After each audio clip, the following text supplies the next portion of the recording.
আসসালামু আলাইকুম, সবার কি অবস্থা? আশা করি ব্যাগে ভালো আছেন। তো আমরা ভালো নাই, কারণ আমাদের শহর, আমাদের গ্রাম, আমাদের প্রিয় নোয়াখালী, আমাদের সব কিছু আসলে ভেসে যাচ্ছে পানির। হয়তো আমরা এখনো ভালো আছি, আমাদের পরিবার এখনো ভালো আছে, কিন্তু আমাদের আশেপাশের যে ফ্যামিলিগুলো আছে বা আশেপাশের যে গ্রামগুলো আছে, এগুলোর খুবই ভয়ঙ্কর অবস্থা, খারাপ।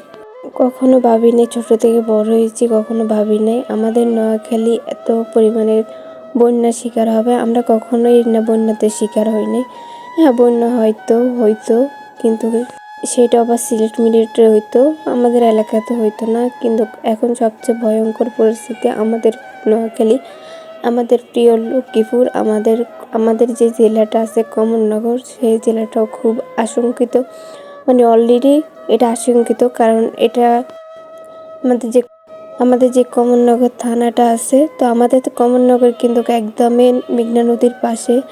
তো এই কারণে কিছু হইলো আগে থেকেও আমাদের কমলনগর মানে পেশে যাইতো বা জোয়ার টোয়ারে, কিন্তু আমাদের এলাকাতে বা আমাদের গ্রামে এত বেশি ক্ষতি হইতো না। কিন্তু এখন যে পরিস্থিতিগুলো দেখতেছি, এগুলা দেখে মনে হচ্ছে না যে আসলে ভালো থাকবো। সবচেয়ে বড় কথা হচ্ছে, এখনো পর্যন্ত কোনো ফ্যামিলির কোনো খবর পাচ্ছি না। সকালবেলা পাইছিলাম, কিন্তু এখনো পর্যন্ত পাচ্ছি না। তো সবাই দোয়া করবেন, নোয়াখালী যারা আছে তাদের জন্য দোয়া করবেন। সবাই দোয়া করবেন পানিগুলো যেন নেমে যায়, কারণ পানিগুলো আসলে না নামলে আমরা পুরো অসহায় হয়ে যাবো। আমাদের পুরো নোয়াখালী শহরটা, খুব আফসোসের সাথে বলতে হয়, আমি কখনো ভাবি নাই যে আমাদের নোয়াখালী আমরা এভাবে করে দেখবো, আমাদের শহরগুলোকে এভাবে করে দেখবো।